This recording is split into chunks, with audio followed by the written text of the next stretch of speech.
Ladies and gentlemen, this Radeon Telecom video, we're going to be talking about AMD's Radeon RX 480 and RX 470, specifically the performance of both GPUs. I have a very simple question. How would you like to spend about $150 but get the performance of the Radeon R9 390 in your machine? If the answer is hell yes, then the RX 470 is going to be for you, and you're going to want to check out this video. Before we go any further, I want to just stress that this is synthetic benchmarks, it's 3D mark, and as such, your mileage may vary compared to real world scenarios, for example if you're playing Skyrim or what have you. And second thing with the synthetic is that it tends to favour Nvidia's cards slightly more. That's kind of the thing with a lot of games, and because of that, it's good to compare vendor to vendor. So for example, let's say you're comparing the Fury X to the 390, you can absolutely do that. If you're comparing the 980 to the 1070, you can absolutely do that because they are the same vendor. But if you start to go, let's say, the 1080 versus the Fury, you can start running into a few problems. With all of that said, let's jump into the scores. So I guess the most logical one to start with would be the 480, considering that's what most people are interested in.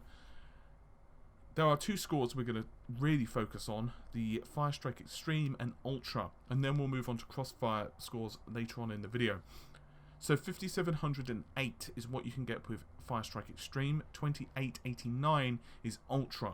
This actually is really close to the 980, although once again you shouldn't necessarily compare apples to apples, and it's within a stone's throw really, especially if it was overclocked, of the Nano. It's only about 14% behind, but it easily beats the R9 390X.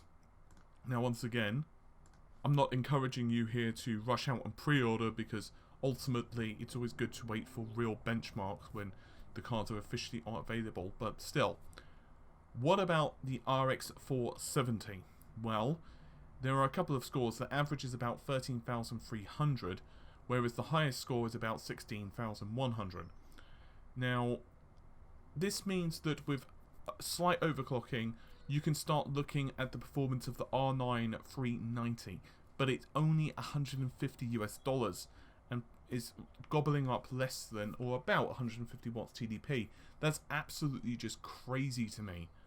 That's absolutely bizarre that we're at that level now, and it means theoretically that you can put together yourself, if you put together a killer 1080p GPU based system without too much difficulty, and you could make a pretty cheap gaming system.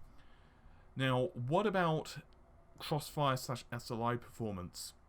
You all recall the Ashes of the Singularity claims by AMD, where yes, two 480s can beat the GTX 1080?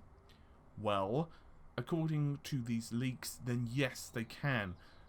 The stock 1080, excuse me, is absolutely beaten by Crossfire RX 480s, which score about 30,600 in graphics score, which is quite amazing.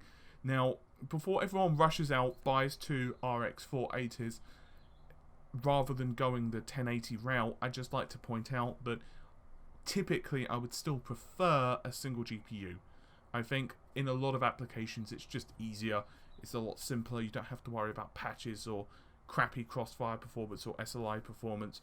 But with that said, I could certainly see a lot of individuals wanting to upgrade, let's say 6 months after they've purchased the original RX 480, and it's going to be even probably more popular for individuals who are going to be purchasing two 470s. I imagine that two 470s in terms of raw performance is going to be pretty darn killer, and considering you're only going to be spending once again about the $300 US, maybe 320, maybe 280, it's pretty damn insane. Anyway, hopefully you found the video somewhat informative. It's been a bit of a quickie because of all the Xbox stuff today, but I wanted to at least bring this to your attention. With that said, I'm going to get going. Hopefully, as I said, you've enjoyed the video. Subscribe for more and all of that stuff. But I'll see you soon. Take care. Bye for now.